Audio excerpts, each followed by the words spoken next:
Okay. You guys ready? Two. All right. My artist, I kind of meant this to be like funny, and then I actually got really into it because we all know him And love him. and love him. Do we? Hey, are we gonna have like I know this is early in the game, but are we gonna have a standard intro, like where we introduce each other, or do you want me to animate something? Yes, animate something. Animate something with drawings of our faces. Okay, can you guys see my screen? Yeah. Okay, artist today is Bob Ross.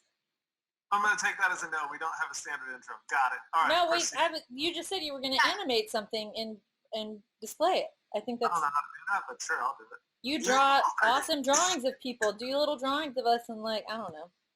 Okay, I'll do it. It's easy. I'm sure it's not, but it was your idea. Just like you offered it. Okay, fine. I'll figure it out, guys. Okay. All right. So the reason why I stumbled upon Bob Ross is because I really thought it would be super funny to do Thomas Kincaid.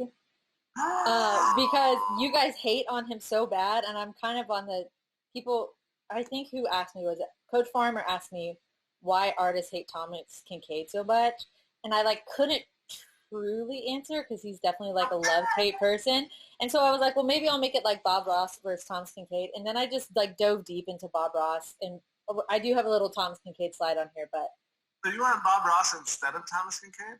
Yeah, well, because I kind of was thinking, like, who's two artists that everybody knows, but, like, Bob Ross is so loved and Thomas Kincaid is so hated on. But I kind of found out Bob Ross is not really so loved by everyone in his time. He's just made this, like, resurgence kind of coming back. So, you guys ready to learn about Bob Ross? Yeah. And why we love him? First of all, I'm going to play this real quick because it's long, but... If you don't know who Bob Ross is, here's... I'm going to play this real quick because it's long. No, I'm going to only play a part of it because it's long. There you go. God, it never works for me. Just play. Why can't I make it work? Clint! Why doesn't it work? Because it's about Bob Ross. Let's dub it in. And break. Oh, whoa. We'll put it Now try. A smash up. Okay. Classy. We're to have some fun. Let's do it. Just a little. Don't overdo it. Don't overdo it. It gets working and it feels good. And next thing you know, you've overdone it. Give him a shake. And just beat the devil out of it. Sometimes those brushes get away and they go, clean the other side of the room. That's when you find out who your friends are. I want to get you to try being creative on canvas, just to take your time and sit down and have nothing in mind when you start. Just have a good feeling and be happy. And don't recommend that, kids. The world and sit down and begin playing. I recommend what? Having good feelings? Good about No, just like having no plan. Showing your pain and all these little things will happen. If you happen to get some of it down in here, Not if you want to keep it. That's All right, that's all I'm going to show of that, just in case someone has not seen Bob Ross. What? Does anybody have favorite Bob Ross quotes? Legitimately, I was going to ask you guys that. I'm so glad. Good job, Jay. You're my favorite student. Beat the devil out of it. I legitimately will use a couple in class. One that I talk about when we talk about blending is his phrase, 3 hairs and some air. And do you guys remember, never mind, we can't talk about individual students, but there was a student that we had who challenged me. She was like, I think it's 2 hairs and some air. So that was kind of funny. But he talks about the lightness of your brushwork. I really like that one. But my other one is when he gets like 20, 25 minutes into the painting, and he's like, all right, you got to make an almighty decision. And he just throw a big giant tree in the foreground. I say that to kids all the time, like, you got to make an almighty decision. It is true. He has so many good lessons in his stuff. I don't think I have a favorite, but I think the one that pops out is Happy Little Trees, I think is his most well-known. Jody, Clint, you said yours. Beat the devil out of it. Jody, what's yours? Yeah, happy little trees, the classic. Yeah, it's so cute. Someone did like a mathematical analysis of how often he painted a tree, and then if he painted one, he always painted 3 more. Someone who had too much time on their hands, but he really loved those trees. Yeah, I do also like Happy Little Accidents. I like his concept that you can't mess up a painting. Yeah. There are no mistakes. He's so calm the whole time. Yeah. Can I tell you guys, when I was in college, there was a kid going for his MFA, and his show was just recreations of Bob Ross. No. Yeah, that was the show. Well, that's something. Yeah, like hundreds. He did. I watched something, like, I don't know if I buy into there are no accidents. Like, he did 3 paintings for each one of the shows. Yeah, I found that out when I was researching. My computer's making such a loud noise, I'm going to grab it. I watched it together. Yeah. But they're all in a warehouse. Hold on.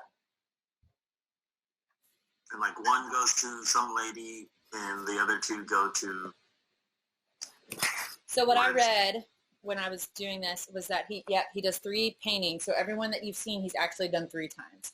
So the first one was for him to practice and then to use as a reference. So every time he's doing an episode, he has the pre-painted painting, like sitting over on the side, and he's looking at that. So then obviously the one that they're filming, and then he goes through and paints it again when they're done. And a photographer stands behind him and takes photographs step by step, and that's what he uses in his own production, because he didn't get paid for PBS. He got paid from his own company, so like the how-to books and his classes and stuff like that. So that's what those were for. He made millions off supplies. Yeah.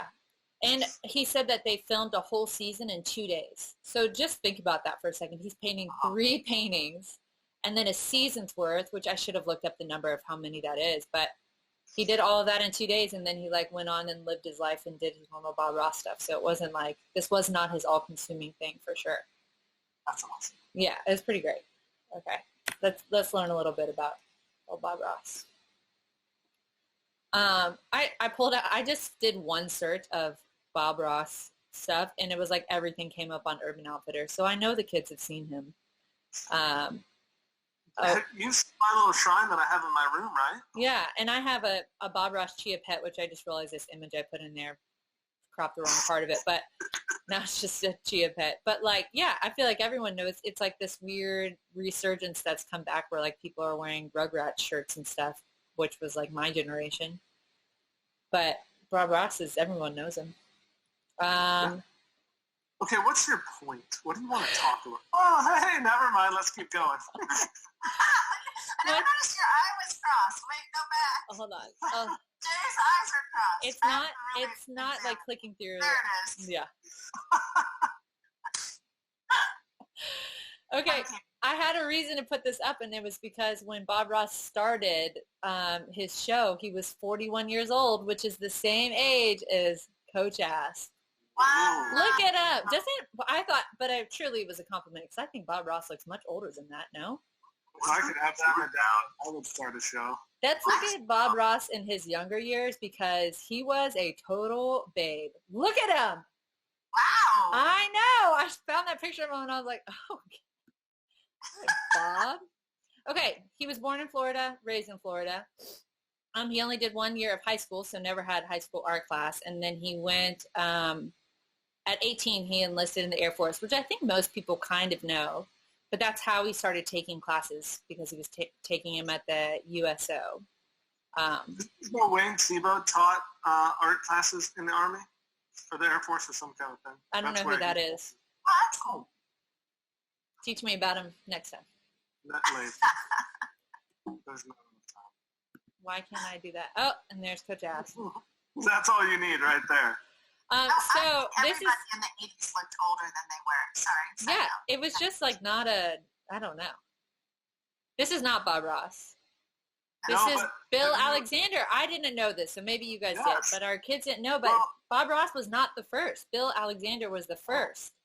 But And he was so like curmudgeon-y that people didn't like him. Like he Yeah. had no charisma. But Bob Ross liked him, and that's kind of how he like learned. So he originally started doing the PBS stuff with him, and then Yeah. the Alla Prima technique, and then he took classes from him and was kind of like his little protege. So then when Bill Alexander quit at PBS, he recommended Bob Ross for the show because he had like worked with him kind of personally before. But I had no idea there was a man before Bob Ross. I thought it was this whole thing.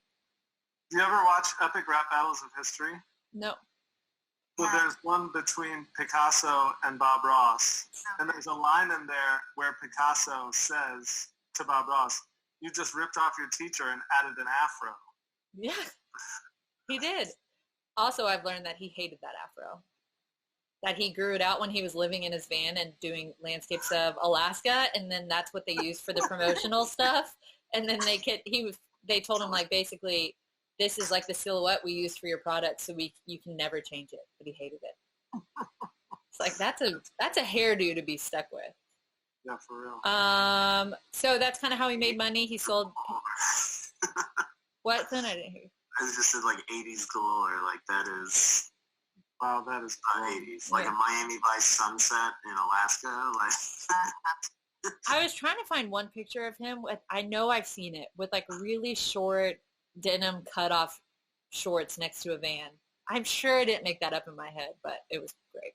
That would be awesome if you took this painting and then in that little grassy knoll you painted Tubbs and Crockett. A legit Miami Vice. White blazer with rolled up sleeves. Yeah. You guys want me to say it, or do you want to go ahead and infer it? I don't even remember that show. I wasn't even born yet. Let's move on. All right. So he always had animals, and apparently that was like a thing from his childhood. He kept like an alligator in a bathtub and nursed it back to life, and always had all of these. There's a whole bunch of stories. But I guess it was at one point he was going to start a wildlife show on PBS, and it kind of fell through. And he was also going to have a Nintendo game, which I thought was super interesting. It was a paint-along Nintendo game, and same thing. They like started production on it, and then it just they never fulfilled it. I thought that was pretty cute. And his most famous one, I think I put a picture of him on here. Maybe I didn't. Is the He pawed the pocket squirrel? Yeah, the squirrel that hangs out in his pocket, which is really cute.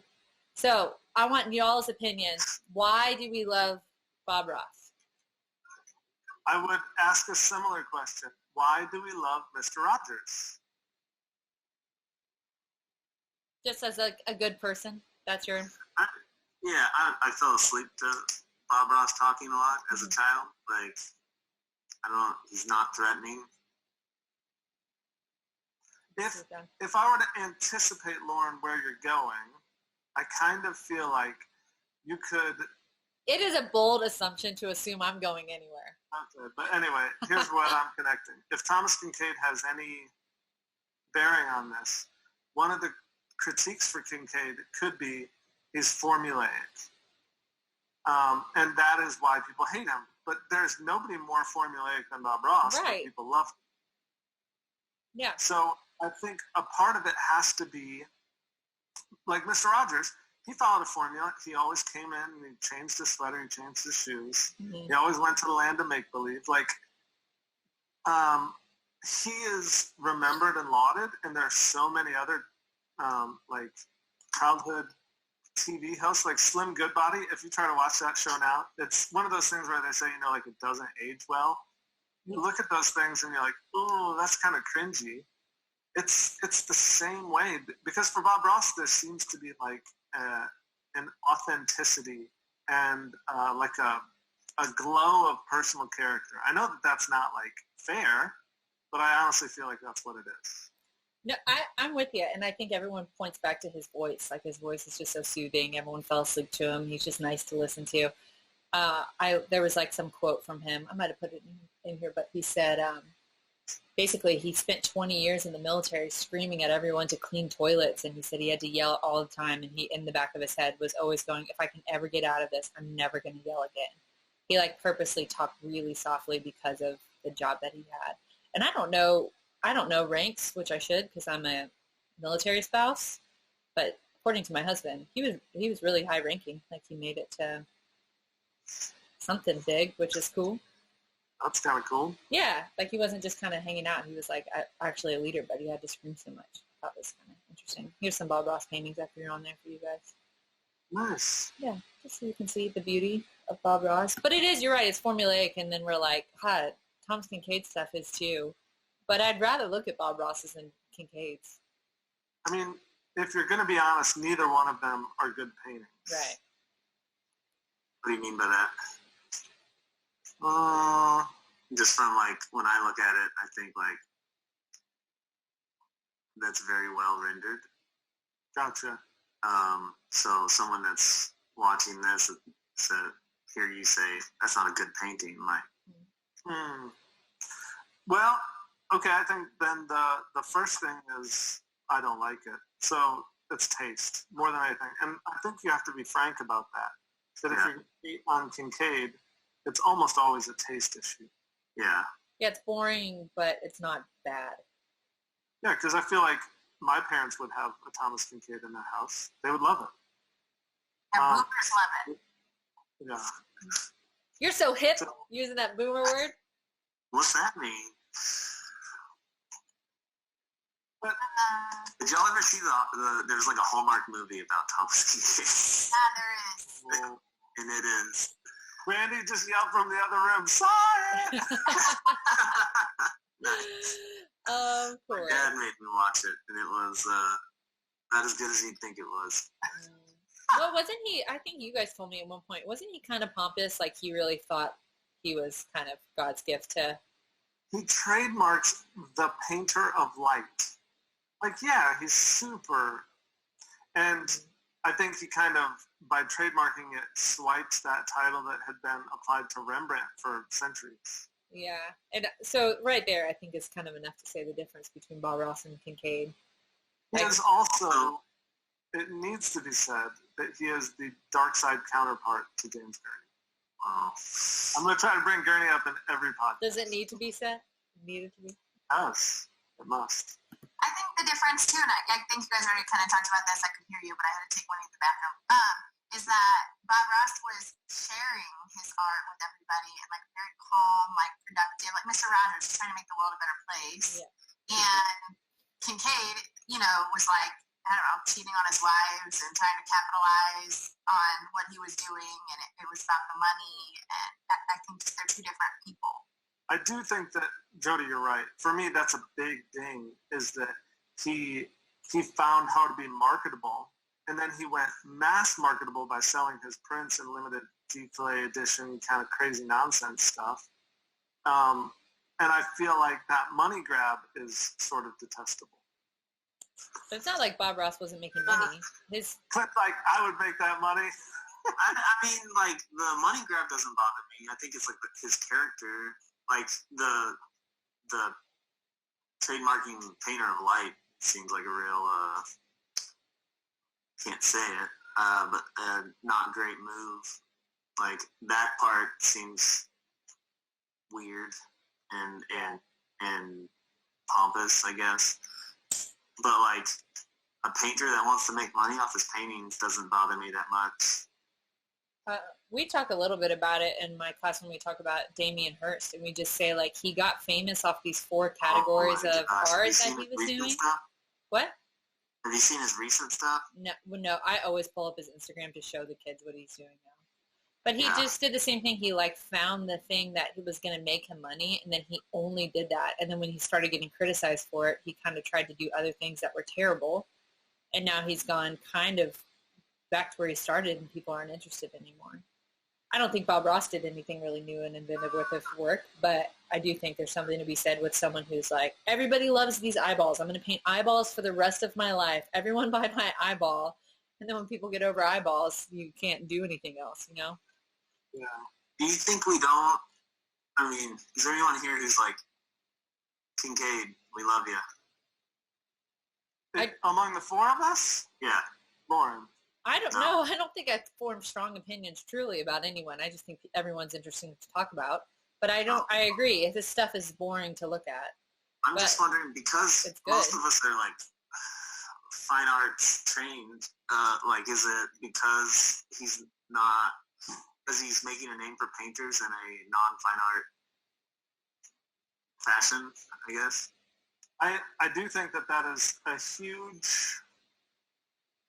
huge thing that comes into the discussion is lowercase a art versus capital A art. Mm-hmm. And that he's going to be derided by the art world because he's not innovative, he's not daring, like he is producing these quaint, sentimental pieces.